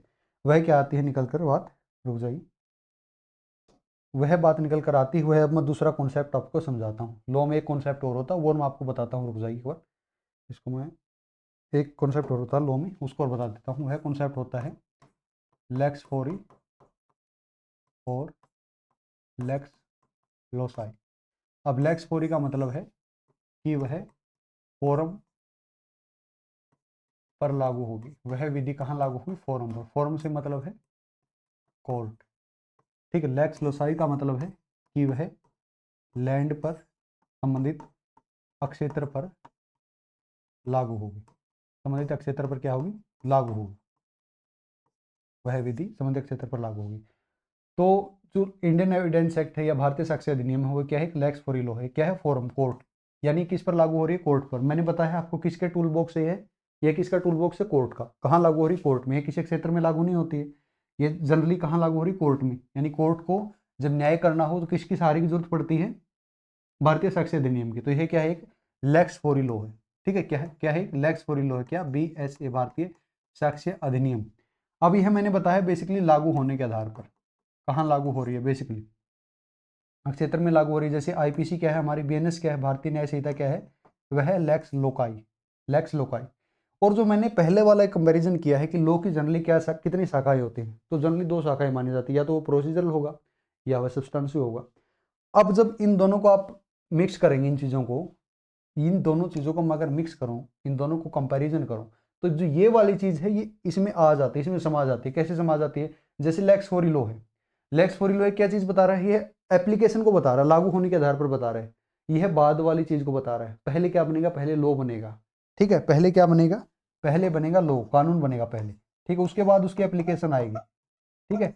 उसके बाद उसकी एप्लीकेशन आएगी। तो कोई भी लॉ हो, कोई भी लॉ हो, वह 2 कैटेगरी में ही बंटता है, या तो सब्सटेंटिव यानी मूल विधि, या प्रोसीजर। अब यहां से बढ़कर उसका आगे चलकर एप्लीकेशन जब होता है, ठीक है, उसका आगे चलकर जब एप्लीकेशन होता है तो वहां पर फिर वह 2 भागों में बढ़ता है, ठीक है। एक तरीके से हम कह सकते हैं जैसे BSA क्या है? BSA सुप्रीम कोर्ट ने माना है एक प्रोसीजर लॉ है। BSA क्या? प्रोसीजर लॉ है। अब यह आगे क्या, किस चीज का प्रोसीजर ये डिसाइड कर रहा है, किस चीज के टूल बॉक्स के रूप में काम कर रहा है? यह पर यह कर रहा है कोर्ट के। तो क्या हो गया? लेक्स फोरी यानी लेक्स फोरम। अब यहाँ पर हो सकता है लैंड का, किसी लैंड के एक्विजिशन के प्रोसेस के बारे में बताता हूँ, यानी लैंड के एक्विजिशन के कोई प्रोसेस के बारे में कोई एक्ट बनाता हूँ और वह संबंधित क्षेत्र में लागू हो रहा हूँ, ठीक है। मान लीजिए इस हरियाणा में यह लागू होगा, दिल्ली में यह लागू होगा, और वह प्रोसेस के बारे में बता रहा हूँ, तो वह क्या हो गया? लेक्स जो लोकाई। तो वह क्या हो गया? Lex loci. तो उसे हम क्या कहेंगे? Lex loci. क्या कहेंगे? यह प्रोसीजर लॉ है और लेक्स लोकाई है। तो ये 2 चीज मुझे आशा है आप अच्छे से समझ गए होंगे। भाई कंफ्यूजन वाली थी, मैंने आसान भाषा में, आसान पैटर्न में, आसान तरीके से आपको समझा दिया है, ठीक है। तो चलिए अब आगे चलते हैं। ये कॉन्सेप्ट हो गया है, अब इसको मैं एक बार प्रिव्यू कर देता हूँ, ठीक है। तो ये लॉ का हमने कॉन्सेप्ट पढ़ दिया है। एक बार इसको मैं छोटा कर देता हूँ। चलिए, तो ये लॉ का कॉन्सेप्ट हो गया है। मुझे आशा है आप अच्छे से समझ गए होंगे जो चीज़ मैं समझाना चाहता था आपको। एक बार हम अगर ऊपर चलें तो ऊपर मैंने कहाँ से शुरू किया था? बेसिक स्ट्रक्चर से। क्वेश्चन पहला उठाया मैंने, क्या काम है, फिर मैंने विवाह वाला एग्जाम्पल दिया, फिर मैंने लॉ का ही चक्कर समझाया पूरा क्या है, ठीक है। BSA कहाँ आएगा? अब इसके साथ ही एक चीज़ और नोट कर लीजिए, BSA की मैंने टूल बॉक्स कहा है, तो टूल बॉक्स का मतलब है कि वह एक तरीके से सहायता कर रहा है, ठीक है। वह क्या कर रहा है? एक तरीके से सहायता कर रहा है। उसका अपना कुछ आधार नहीं है, अपना कुछ विशेष काम नहीं है, लेकिन क्या कर रहा है? वो सहायता कर रहा है। तो इसलिए क्या कहते हैं इसको? एक एडजेक्टिव लॉ भी कहते हैं इसको, ठीक है। ये भी थोड़ा नोट कर लीजिए, इसको क्या कहते हैं? BSA को जो है, BSA को एडजेक्टिव लॉ भी कहते हैं, विशेषणात्मक विधि। विशेषण किसे कहते हैं? जो विशेषता बताता है, ठीक है, जो विशेषता बताता है। एडजेक्टिव लॉ भी इसलिए इसे कहते हैं। तो ये एक नोट कर सकते हैं। बाकी ये जो एडजेक्टिव लॉ वाली कंसेप्ट है ये ज़्यादा इंपॉर्टेंट नहीं है, लेकिन थोड़ा याद कर लीजिए, अगर कभी पूछे ऑप्शन आए तो आप ये लगा सकते हैं या ये अपने दिमाग में सोच सकते हैं। बाकी पूरा कॉन्सेप्ट तो यही था जो मैंने आपको समझा दिया, मुख्य कॉन्सेप्ट यही था। तो बेसिक स्ट्रक्चर मुझे लगता है इसका हो गया है। अब हम इसके बेसिक कॉन्सेप्ट पर चलते हैं। तो अब आगे हम चलते हैं बेसिकली इसके बेसिक कॉन्सेप्ट के ऊपर। रुक जाइए एक बार, रिव्यू पर जाता हूँ। तो बेसिक कॉन्सेप्ट एक हो गया है इसका। अब हम इसके अगले इस साइड हो सकता है, हाँ इस साइड बहुत जगह है, इस साइड कर लेते हैं बेसिक कॉन्सेप्ट हो, ठीक है। तो इस साइड कर लेता हूँ, चलिए बेसिक्स कॉन्सेप्ट पर चलते हैं। पेन दूसरा ले लेता हूँ, नहीं तो फिर कंफ्यूज हो जाएंगे आप, ये क्या हो रहा है। ये बेसिक कॉन्सेप्ट्स का हमने पहला पार्ट कर लिया है। अब हम बेसिकली चलते हैं इसके दूसरे बेसिक कॉन्सेप्ट पर। तो हमने पहली चीज़ तो इसके बारे में बता दी, अब दूसरे आते हैं हम एविडेंस के ऊपर। चलिए अब एविडेंस से ऊपर आते हैं और एविडेंस को लेकर हम कोर्ट रूम में घुस जाते हैं। इसकी छानबीन अब हम करते हैं। हमने सब्जेक्ट को समझ लिया है। हमने क्या समझ लिया है? सब्जेक्ट। सब्जेक्ट के बारे में छानबीन पड़ताल काटा पीटी छाटा पूरा सब कुछ कर लिया है, साइंटिफिक रिसर्च सब कर ली है। अब हम कहाँ घुसते हैं? अब हम घुसते हैं एविडेंस में। एविडेंस, एविडेंस, ठीक है। एविडेंस कहाँ से निकला है? एविडेंस शब्द आया है एविडेयर से। एविडेयर यह एक लेटिन वर्ड है। क्या है? एक लेटिन वर्ड है, लेटिन शब्द है जिसका मतलब है टू क्लियर समथिंग, किसी चीज को स्पष्ट करना। क्या करना? किसी चीज को स्पष्ट करना, तो उसे कहते हैं एविडेंस। तो मैंने भूसे वाली बात बताई थी वो शुरुआत में, बालू के रेत वाली बात बताई थी, ठीक है, विवाह के फैक्ट वाली बात बताई थी। तो वही है टू क्लियर समथिंग, किसी चीज को स्पष्ट करना। अब हम किस चीज का एविडेंस कहेंगे? ठीक है, अब हम कोर्ट में घुस चुके हैं, अब हम किस चीज को एविडेंस कहेंगे? पहली बात तो यह है, एविडेंस किस चीज को कहेंगे, यानी साक्ष्य किसे मानेंगे? तो साक्ष्य ऐसे तथ्य होते हैं, एविडेंस ऐसे फैक्ट होते हैं जो कोर्ट को सहायता करते हैं, जो कोर्ट के टूल किट के रूप में सहायता करते हैं। जैसे मैंने टूल वाला बताया है शुरुआत में, जो कोर्ट की सहायता करते हैं किस चीज़ में? किसी निर्णय तक पहुंचने में। तो एविडेंस ऐसे साक्ष्य हैं, जो ऐसे फैक्ट हैं जो सहायता करते हैं। क्या है? ऐसे फैक्ट, ऐसे फैक्ट जो सहायता करते हैं किसकी? कोर्ट की। सहायता करते हैं किसकी? कोर्ट की। किस चीज़ में? डिसीजन पर पहुंचने में, जजमेंट देने में, न्याय करने में। तो उसे कहते हैं हम एविडेंस। दूसरी बात है, एविडेंस ऐसे फैक्ट होते हैं, ऐसे तथ्य होते हैं जिनकी अपनी गरिमा होती है, अपनी आत्मा होती है। सामान्य शब्दों में कहूँ तो मैं, यानी जो एविडेंस से इतर चीजें हैं वह उस मामले में एक तरीके से बोलेंगे नहीं, वह चुपचाप बैठे रहेंगे, वो गूंगे होंगे, वह मौन व्रत धारण कर लेंगे। लेकिन जो एविडेंस वाले फैक्ट होंगे वह बहुत ही बड़े पॉलिटिशियन होंगे। कहने का मतलब है कि वह बहुत ऊंचा ऊंचा चिल्लाएंगे, वह खुद ही बोलेंगे हाँ हम इस मामले से संबंधित हैं, हमें सुना जाए। और उनको कोर्ट देखेगा कि हाँ ये वाकई में मामले से संबंधित हैं, तो फिर उनको सुना जाएगा। अब चलते हैं हम फैक्ट से एविडेंस बनने की यात्रा पर। कब कोई फैक्ट एविडेंस बन जाता है, उसकी यात्रा क्या होती है, अब हम वहाँ चलते हैं। तो देखिए फैक्ट क्या है। अब आप पूछ सकते हैं कि सर बताइए हमें फैक्ट ही नहीं पता, फैक्ट फैक्ट बोल रहे हैं, फैक्ट क्या है, फैक्ट फैक्ट बोल रहे हैं, आप फैक्ट बताइए हमें पहले क्या। तो चलिए मैं आपको फैक्ट क्लियर कर देता हूँ। क्या कर देता हूँ? फैक्ट क्लियर कर देता हूँ, ठीक है। फैक्ट में किसे मानूंगा? फैक्ट से मेरा तात्पर्य है कि मान लीजिए मैं बाहर निकला सुबह उठकर, ठीक है, मुझे क्या महसूस हुआ? मुझे धूप महसूस हुई, ठीक है। सुबह उठा मैं, 11 बजे हुए थे, मुझे धूप महसूस हुई, प्रकाश महसूस हुआ, ठीक है। तो ये कैसे मुझे महसूस हुआ? महसूस हुआ मतलब जो मैंने ऑब्जर्व किया या जो मुझे फील हुआ जो चीज़, और मेरी जगह अगर कोई दूसरा व्यक्ति भी खड़ा होता अगर, तो उसको भी वही फील होती है। यानी फैक्ट ऐसे तथ्य होते हैं, ऐसी चीज़ें होती हैं जिनको वैज्ञानिक रूप से कभी भी किसी भी प्रकार सिद्ध किया जा सकता है, या जिनमें हम अगर अपनी यानी जिनमें पूर्व धारणाएं हमारी शामिल नहीं होती। जैसे मैं कहूँ यह मेरा विचार है, ठीक है, यह मेरा विचार। अब मेरा विचार किससे बनेगा? मेरी पूर्व धारणाओं से। मेरी पूर्व धारणा किससे बनेगी? मेरे जन्मजात के इंसिडेंट से, जो घटनाएं मेरे साथ घटी हैं उनके साथ मेरे साथ मेरी कुछ पूर्व धारणाएं होंगी, और उन पूर्व धारणाओं से अटैच मेरा विचार होगा। तो मेरा जो विचार है वो शुद्ध फैक्ट नहीं होगा।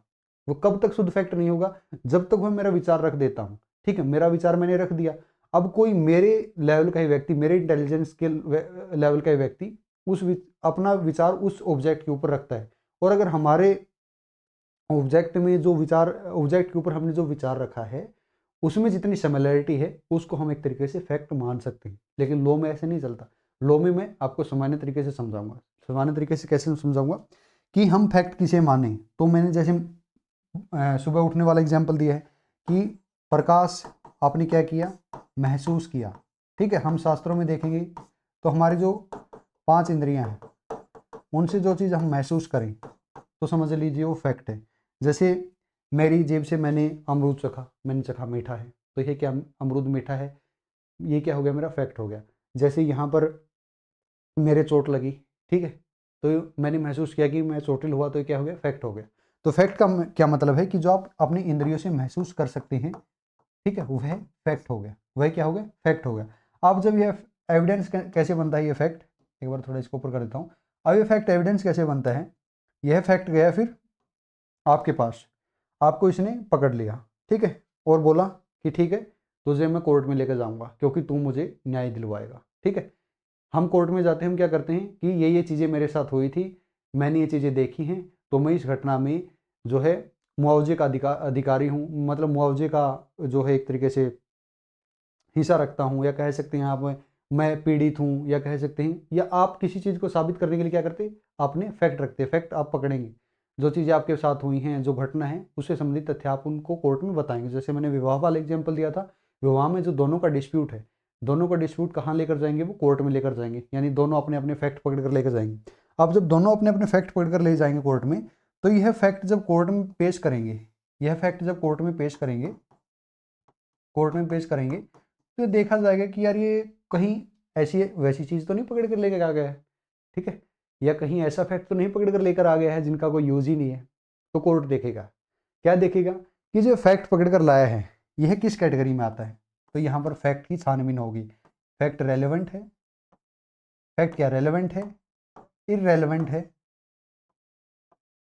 इनकंसिस्टेंट है, किस कैटेगरी में फैक्ट आता है, यानी यह फैक्ट सुसंगत है, विसंगत है, असंगत है, किस कैटेगरी में फैक्ट आता है, देखेगा कोर्ट। रेलेवेंट का मतलब है कि जो चीज़ पकड़ कर लाया है ना, वह इसके मामले से जुड़ी हुई है, या वह उसके मामले से जुड़ी हुई है, और जैसे मामला चल रहा है कुत्ते का, और एक कुत्ते का पट्टा उठा लाया, ठीक है, तो यानी वह मामला जुड़ा हुआ है, वह फैक्ट जुड़ा हुआ है। अब जैसे मामला चल रहा है कुत्ते का और ये गाड़ी का टायर ले गया, तो ये क्या हो गया, यह मामले से जुड़ा हुआ तथ्य नहीं, यह इररेलेवेंट है, जुड़ा हुआ नहीं है। अब इनकंसिस्टेंट का मतलब है जैसे कुछ भी चीज़ हो वह ड्यूअलिटी में होती है, प्रकाश अंधेरा, ठीक है, प्रकाश अंधेरा, या कोई भी चीज़ है हाँ नहीं, हमारा माइंड क्या सोचता है, ड्यूअलिटी में सोचता है, ये सही है ये गलत है, ठीक है, ये पक्षकार है ये विपक्ष है। तो उसी प्रकार जब सुसंगत है असंगत है, ये जुड़ा हुआ है। जैसे मैं कहूँ आज यहाँ पर जो है प्रकाश नहीं है, तो इसका मतलब क्या है, अंधेरा होगा, यानी जब फैक्ट जुड़ा हुआ नहीं है तो जनरली वह माना जाएगा वह जुड़ा हुआ नहीं है। लेकिन कोई ऐसी बात हो जाए जो इन दोनों से ही बहुत इतर हो, बहुत अलग हो, और वह इतनी अलग हो कि जैसे मामला चल रहा हो, ये यहाँ पर मामला चल रहा है, ठीक है, तो यहाँ पर इसने बात की मामले से जुड़ी हुई, ये इससे जुड़ी होगी फैक्ट, इससे जुड़ी हुई नहीं, मान लीजिए ये बात होगी इससे जुड़ी हुई नहीं है, लेकिन कोई ऐसी बात है बहुत दूर है, यहाँ पर वह बात है, लेकिन उसका संबंध इस बात से कहीं ना कहीं बाद में जुड़ता है, बाद में उसका अर्थ निकलता है, या इनडायरेक्टली अर्थ निकल जाता है, ठीक है, तो हम उसे कहेंगे इनकंसिस्टेंट या जो है असंगत। जैसे मैं एग्जांपल दूं, कोई मुझसे पूछे, ठीक है, कोई मुझसे पूछे कि क्या आपने चाय पी, ठीक है, और मैं कहूँ जो है मेरे बाल बहुत झड़ रहे हैं, मैं कहूँ मेरे बाल बहुत झड़ रहे हैं, ठीक है, तो यहाँ पर जो मैंने बात बोली मेरे बाल बहुत झड़ रहे हैं, उसका वह रेलेवेंट में नहीं आएगा, क्योंकि मैंने उसने पूछा क्या आपने चाय पी, तो मुझे या तो हाँ देना चाहिए था या ना देना चाहिए था, या मुझे कारण बताना चाहिए था, लेकिन मैंने कुछ भी नहीं बताया, यानी उससे आगे या पीछे की मैंने कोई चीज़ नहीं कही, तो वह रेलेवेंट तो नहीं है। इरेलीवेंट, इरेलीवेंट का मतलब है कि उसके थोड़ा नज़दीक, हाँ के विपरीत मैं नहीं कह सकता था, या कुछ टाल मटोल कर सकता, या मैं जवाब नहीं दे सकता था, तो वह इरेलीवेंट हो जाता। लेकिन मैंने कहा मेरे बाल झड़ रहे हैं, तो यह तो बिल्कुल ही उस विषय से ही हटकर कोई अलग चीज़ मैंने बोल दी, तो उसको क्या बोलेंगे, इनकंसिस्टेंट है। अब आगे चलकर क्या पता मैं यह कह दूं, यह चीज़ निकल कर आए कि चाय पीने से बाल झड़ते हैं, वह एक कारण है मेरे टेस्ट करवाऊँ में, तो वह दूर की जुड़ी हुई चीज़ हो गई, ठीक है, यानी कई बार असंगत तथ्य भी क्या हो जाते हैं, सुसंगत, यानी मैं उस व्यक्ति को झूठ नहीं बोल रहा था, मैं उसको इरेलीवेंट बात नहीं कर रहा था, उसको रेलेवेंट बात ही कर रहा था, लेकिन वह असंगत थे एक तरीके से, उस टाइम पर वह उसको समझ में नहीं, या वह उस टाइम जुड़ी हुई नहीं थी, लेकिन वह बाद में जाकर जुड़ी, तो उसे हम कहते हैं इनकंसिस्टेंट, असंगत। तो इसलिए संगत जो तथ्य होते हैं वो कई बार सुसंगत भी होते हैं, यानी वह मामले में रेलेवेंट भी होते हैं, रेलेवेंट भूमिका भी निभाते हैं। तो ये फैक्ट मैंने बता दी है, अच्छे से समझा दिया, क्लियर इमेज आपके दिमाग में कर दी है। तो जब फैक्ट कोर्ट में जाएगा तो कोर्ट बेसिकली देखेगा कि कहाँ पर आता है ये फैक्ट, रेलिवेंट में आता है, इरेलीवेंट में आता है, इनकंसिस्टेंट में आता है। इसके संबंध में बताती है धारा बीएनएस की जो धारा है, बीएससी की जो धारा है, बीएससी की जो धारा है वह इसके बारे में बताती है कि जब कोर्ट में फैक्ट रखे जाएंगे तो वह मामले से रेलिवेंट होने चाहिए। क्या होने चाहिए? रेलिवेंट होने चाहिए। अगर वही रेलिवेंट होंगे तो क्या होगा, जैसे आपने फिल्मों में देखा हुआ, आई ऑब्जेक्ट माय लॉर्ड, ये मामले से बाहर जा रहा है। अब ऑब्जेक्शन ओवररूल बोलती है, ऑब्जेक्शन सस्टेन बोलती है। ठीक है, तो वो यही बात बोल रहा है कि यह जो बात बोल रहा है ना, ये जो फैक्ट लेकर आना, ये कोर्ट का समय बर्बाद कर रहा है, ये कुत्ते के पट्टे की जगह गाड़ी का टार उठा रहा है और इस मामले का इससे कोई लेना देना नहीं है। ठीक है, यह इरेलीवेंट फैक्ट रख रहा है, इसका कोई लेना देना नहीं है, आप इसको बंद करवाइए। तो अगर जज बोलते हैं कि हाँ तुम्हारी बात वकील की ठीक है, तो है बीएससी की धारा के अंतर्गत उसको बोलती है कि आपका वकील साहब आप मामले के रेलिवेंट फैक्ट पर आइए, आप सही बात कीजिए जो इस मामले से जुड़ी हुई हो। ठीक है, तो फिर वो बोलती है ठीक है। अब अगर जुड़ी नहीं तो वो बोलती है आप बैठ जाए, ये मामले बीएससी के अनुसार ही, रेलिवेंट फैक्ट के अनुसार ही मामला जा रहा है। अब जैसे कोर्ट में रेलिवेंट फैक्ट पेश किया, अब रेलिवेंट फैक्ट जब पेश करेगा तो बेसिकली क्या होगा कि कोर्ट इसको एक्सेप्ट कर लेता है। जैसे कोर्ट ने मान लिया कि हाँ फैक्ट रेलिवेंट है, तो जैसे ही एक्सेप्ट किया कोर्ट ने कि यह फैक्ट रेलिवेंट है, तो यह क्या बन जाएगा, फिर वह बन जाएगा प्रूफ। क्या बन जाएगा? वह प्रूफ बन जाएगा। किस चीज़ का? वह बन जाएगा, अरे क्या हो गया यार, चेंज कर लेता हूँ, रुक जाओ एक बार।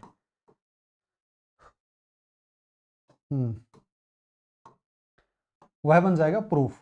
तो जब ये रेलिवेंट फैक्ट जो है, ये जो मैंने बताया है, ये फैक्ट जब ये मैंने यहाँ से एक बार ये मैंने यहाँ से चलाया था, ये अगर रेलिवेंट है, ये फैक्ट रेलिवेंट है, इसको कोर्ट ने क्या किया, कोर्ट ने इसको किया एक्सेप्ट। तो एक्सेप्ट करते ही क्या बन जाएगा? प्रूफ। ठीक है, क्या बन जाएगा? प्रूफ। और प्रूफ के बाद यह अगर एक्सेप्ट हो जाता है, कोर्ट इसके जरिए डिसीजन पर पहुंचता है, तो ये क्या हो गया? एविडेंस। यानी कोर्ट इसके जरिए कहाँ तक पहुंचता है? डिसीजन तक पहुंचता है, तो ये क्या हो गया? एविडेंस। तो ये होगी फैक्ट से एविडेंस तक की शादी, मतलब एविडेंस तक की यात्रा, सॉरी शादी वैसे बोल दिया, एविडेंस तक की यात्रा। तो ये मैंने बता दिया फैक्ट के बारे में। अब जब ये एविडेंस होगा, चलिए थोड़ा इसको और आगे घुमाते हैं, और डेप्थ में लेकर चलता हूँ आपको।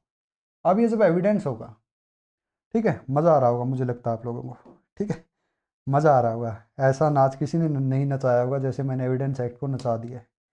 अब हम एविडेंस एक्ट को थोड़ा नचाते हैं कि रुको एविडेंस एक्ट, अभी तुम्हारा खेल बाकी है, अभी तुम्हें भाषण भी देना है। ठीक है, भाषण भी देना है। एक बार मैं पेन चेंज कर लेता हूँ, वापस वाइट ले लेता हूँ। चलिए अब एविडेंस एक्ट के बारे में हम बात करते हैं कि सर आपने बोल दिया कि फैक्ट एविडेंस बन गया है, यात्रा बहुत लंबी होगी, हमने पहले सब्जेक्ट को देखा, उसकी जांच पाँच की, उसके बाद हम फैक्ट पर पहुंचे, फैक्ट की जांच पाँच की, हम कोर्ट में घुसे, हमने प्रोसीजर देखा, एविडेंस देखा, सब कुछ देखा, सब हो गया। ठीक है, अब हमें बताइए कि सभी एविडेंस क्या एक ही बक्से में जाएंगे, या उनके लिए भी अलग अलग बक्से होते हैं, या अलग अलग उनको भी डिवाइड किया जाता है, या अलग अलग उनको भी पार्ट में बांटा जाता है? तो मैं बता दूँ, जनरली दो तीन पार्ट में बांटा जाता है जनरली। लेकिन सभी चीज़ें अगर सभी को आप सोचे कि कोई छूटे ना, तो वो सभी बता देता हूँ कौन कौन से पार्ट में एविडेंस को बांटा जाता है। ठीक है, यानी फैक्ट के आधार पर, एविडेंस के आधार पर उन्हें कई फैक्ट में, जैसे फैक्ट को तीन मैंने बता दिया, तीन बक्सों में डालेंगे, रेलिवेंट, इरेलीवेंट, इनकंसिस्टेंट। उसी प्रकार आगे वह फैक्ट की यात्रा पूरी करेगा, एविडेंस तक पहुंचेगा, तो फिर उसे भी आगे अनेक बक्सों में डालेंगे। आप जितने बक्से हैं वो मैं थोड़ा आपको यहाँ पर बना देता हूँ, वो बक्से मैं बना देता हूँ। क्या वो बक्से हैं? देखिए, ध्यान दीजिए। पहला बक्सा हो गया डॉक्यूमेंट्री। ठीक है, पहला बक्सा हो गया डॉक्यूमेंट्री। दूसरा बक्सा हो गया ओरल, मौखिक, कोरोबोरेटरी, संपोषक। ठीक है, संपोषक। इसके बाद अगला बक्सा हो गया प्राइमरी। इसके बाद अगला बक्सा हो गया सेकेंडरी। आपने तो बहुत बक्से बना दिए, आप कह रहे होंगे और भी बनेंगे, अभी तो देखते जाओ। ठीक है, बहुत बक्से बनाएंगे, ऐसा ना समझाएंगे साक्ष्य अधिनियम को कि ज़िंदगी भर ये हमें याद रहेगा। सेकेंडरी। उसके बाद बोलते हैं पॉजिटिव। याद करने का एक ऐसा ना तरीका है, प्राइमरी पॉजिटिव, सेकेंडरी पॉजिटिव का नेगेटिव कर दो। ठीक है, याद करने का तरीका मैं आपको बता दूंगा। पहले तीन डॉक्यूमेंट आपके हाथ में किताब है, आप मुंह से बोल रहे हैं, और उसके साथ में आप चाय पी रहे हैं, तो वह होगी कोरोबरेटरी, संपोषक, यानी जो सहायता कर रहा है। ठीक है, तो आसान करने का तरीका मैं बता दूंगा, चिंता मत करिए। Primary, secondary, positive, negative. अब चलिए आगे चलते हैं। जी हाँ, आगे चलते हैं। जी हाँ, आगे क्या हो गया, आगे आ गया एक्सपर्ट। ठीक है, मेरे पास एक साइंटिस्ट खड़ा है, वह छानबीन कर रहा है क्या, इस कुत्ते के ऊपर जू है, ये जू क्यों है, किसी ने दवाई डाली है। ठीक है, किसने डाली है, किसने अपराध किया है। ठीक है, एनिमल के साथ क्रूरता किसने की है, मैं उसको सजा दिलवा कर रहूंगा।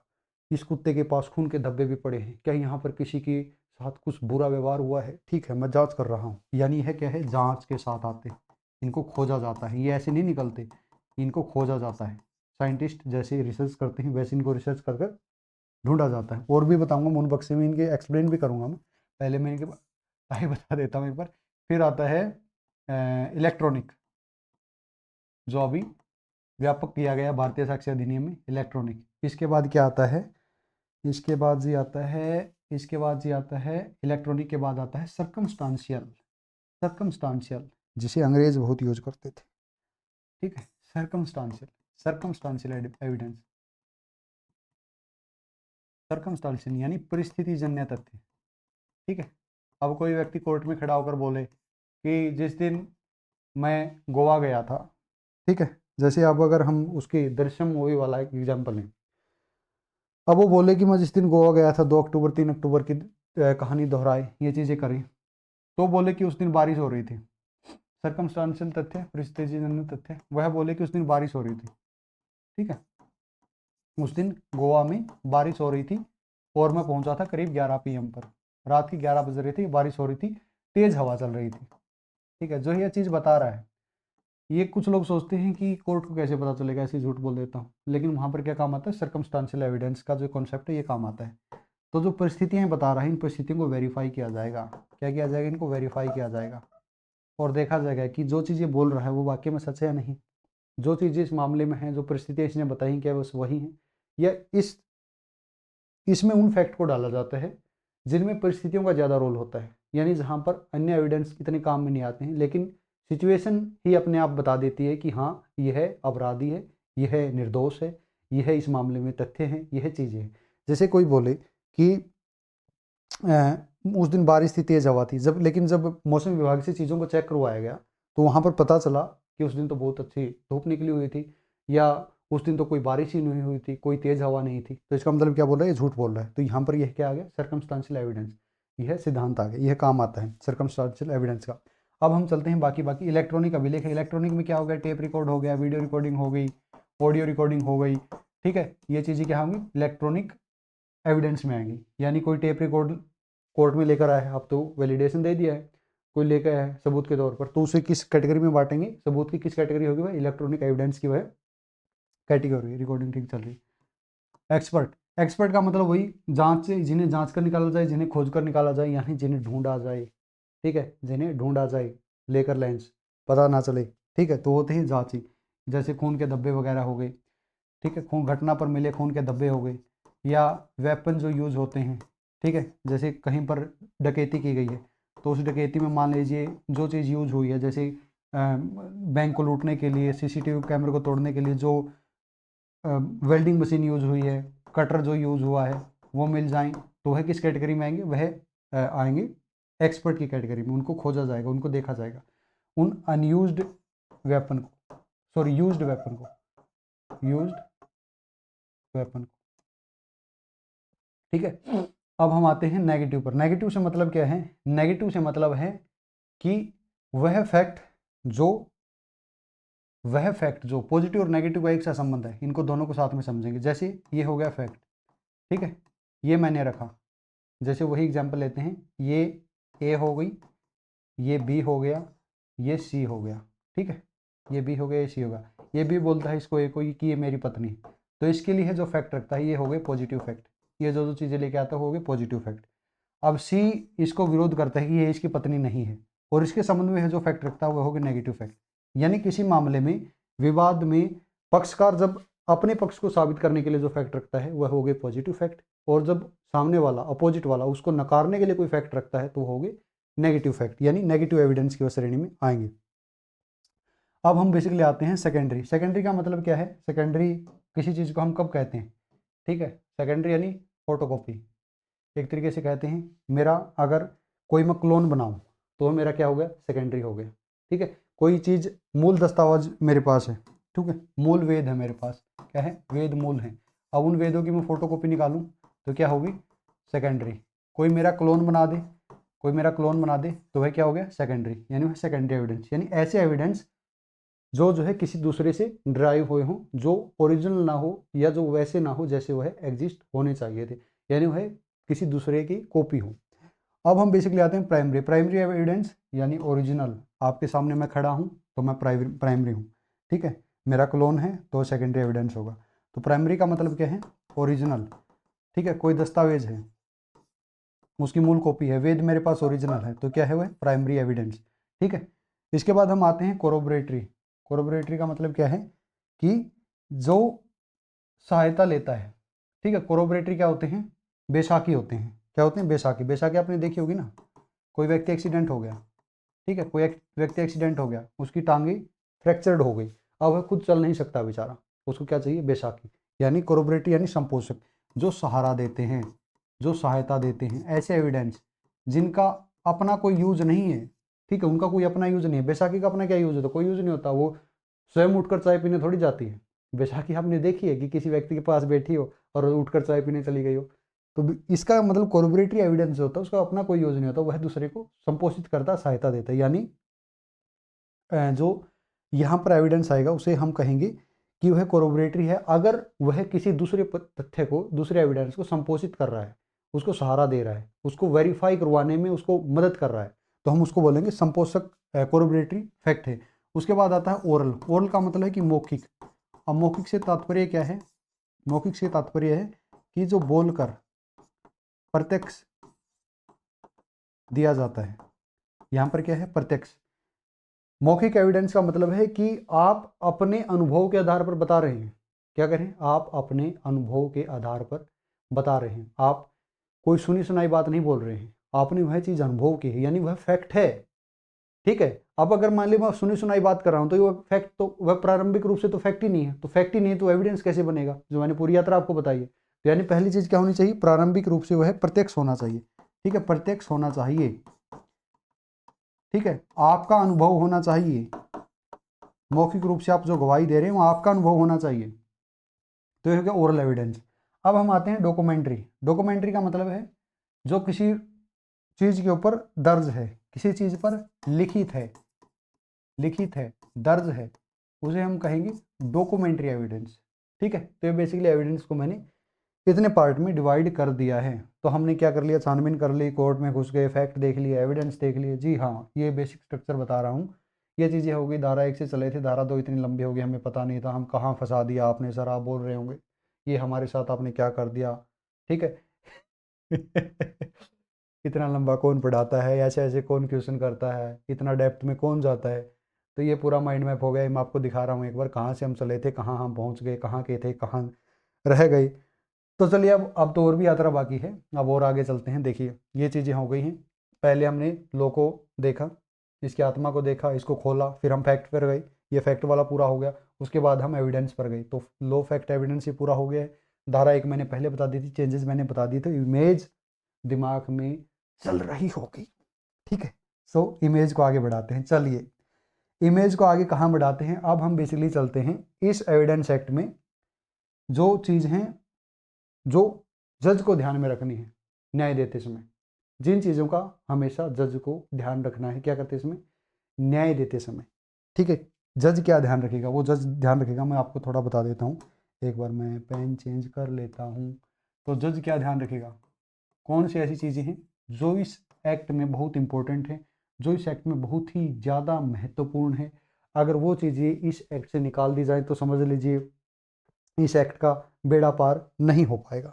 तो उसे हम 3 भागों में बांटेंगे, तो उसे कहेंगे रूल 1। ठीक है, पहला जो जज को ध्यान रखना है कि जो कोर्ट में मैटर चल रहा है, कोर्ट में जो मैटर चल रहा है, ठीक है, कोर्ट मैटर यानी जो विवादक तथ्य है, जो विवादक तथ्य है, ठीक है, जो कोर्ट मैटर जो विवादित तथ्य है, उसी से रेलेवेंट फैक्ट, उसी से रेलेवेंट फैक्ट मामले में आए, उससे बाहर फैक्ट ना आए, उसी से रेलेवेंट फैक्ट आए।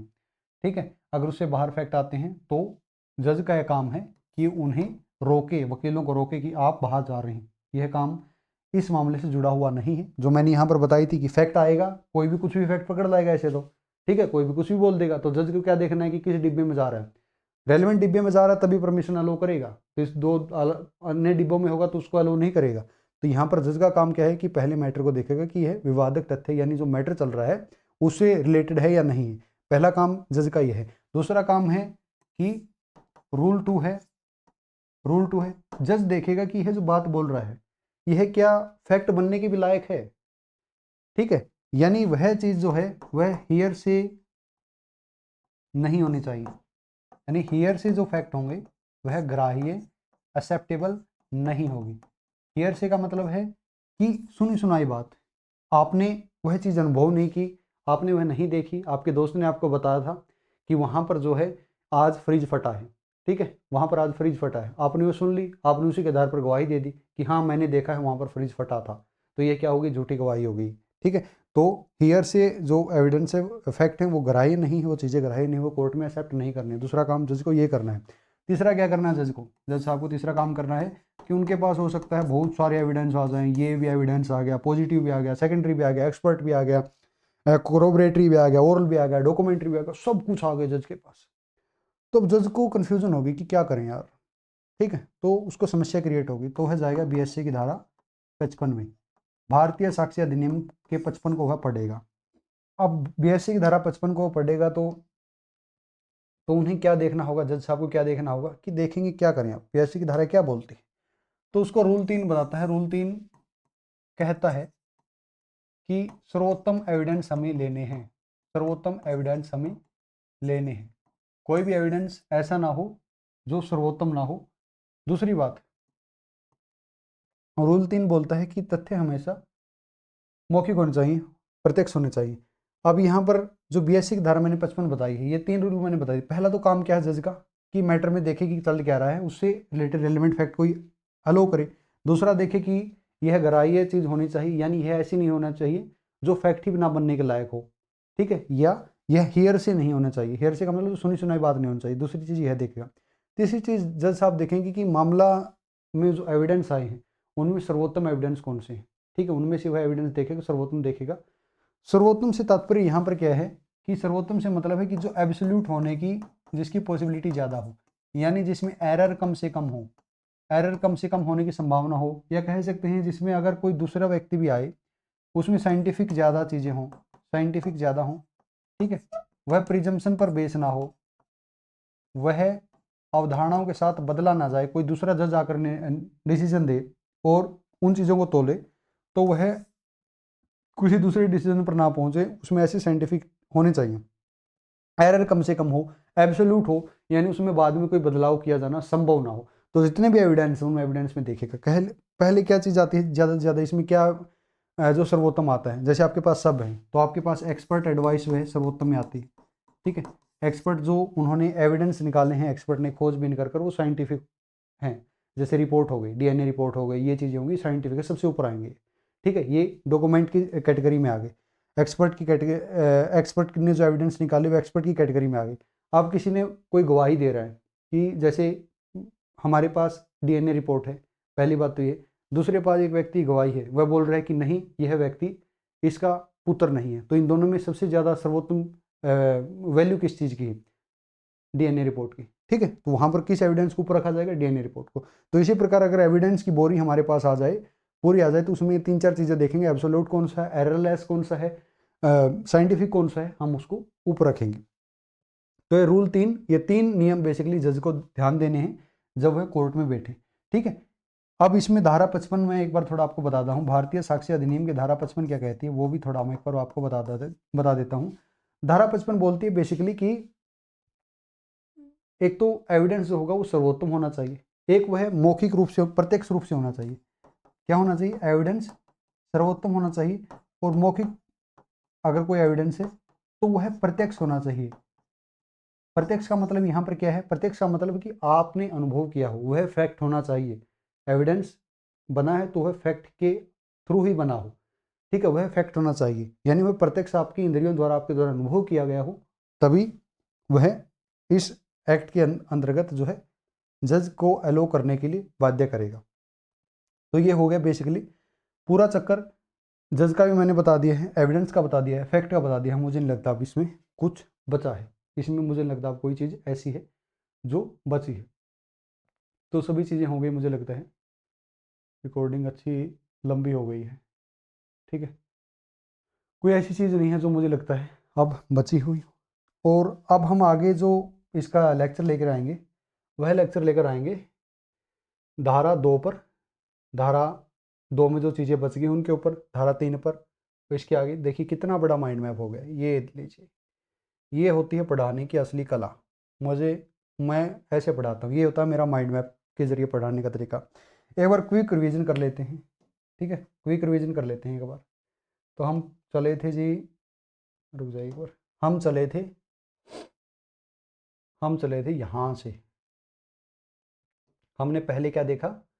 हमने पहले देखा बदलाव क्या किए, क्या तीर मारा इन्होंने। एक मिनट रुक जाइए। हमने पहले देखा इन्होंने क्या बदलाव किए। उसके बाद हम धारा 1 में आए, उसके बाद हमने धारा 1 को देखा, फिर धारा 2 पे लेके आया मैं आपको। फिर धारा 2 में मैंने इसका बेसिक स्ट्रक्चर खोला। फिर बेसिक स्ट्रक्चर खोलने के बाद फिर मैंने इसमें आपको इसका कारण बताया, साइंस पे लेके गया मैं आपको, ठीक है। इसको हमने खोला, पूरे इसके पुर्जे खोले साइंटिफिक भारतीय साक्ष्य अधिनियम के। उसके बाद बेसिकली मैं आपको लेकर गया फिर, ठीक है, ये BS से यहाँ पर ध्यान रखना है, 35 से नहीं है भाई, 35 से लिख लो, BS से ही है, भारतीय साक्ष्य अधिनियम एडजेक्टिव लो, ये मैंने अलग से लिखवाया था। रुक जाइए, फिर हम आगे गए, फिर हमने आगे देखा कि हम एविडेंस किसे माने। तो फिर हमने यात्रा शुरू की फैक्ट से। तो फिर हम फैक्ट को कई चक्रों में घुमा कर लेके गए, रेलिवेंट, इरेलीवेंट, इनकंसिस्टेंट। फिर जब वह वहाँ से पास हो गया, तो वहाँ से पास होने के बाद फिर हम गए फैक्ट के बोरे में, एविडेंस के बोरे में। और एविडेंस का बोरा बहुत ही ज़्यादा बड़ा था, उसमें कई कैटेगरी आती थी, कई बोरी वहाँ पर थी। तो हमने वहाँ पर उनको एक्सप्लेन किया। उससे पहले मैंने क्या आपको बताया था? उसके पहले मैंने आपको बताया था लॉ के बारे में, लॉ की शाखाओं के बारे में, ठीक है। लागू होने के आधार पर लॉ को भी मैंने 2 भागों में आपको बताया था, लेक्स फॉरी, लेक्स लोसाई, ठीक है। ये प्रोसीजरल वाला भी मैंने आपको बताया था। तो ये चीज़ें मैंने पूरा चक्कर पूरी क्लैरिटी के साथ आपको समझा दिया। मुझे नहीं लगता भारतीय साक्ष्य अधिनियम इतनी डेप्थ में, इतनी 360 डिग्री के साथ और बिना रुके, बिना कोई भी वीडियो में कट लगाए, एक ही शॉट में पढ़ाने की किसी में यूट्यूब में आज के ऊपर काबिलियत है।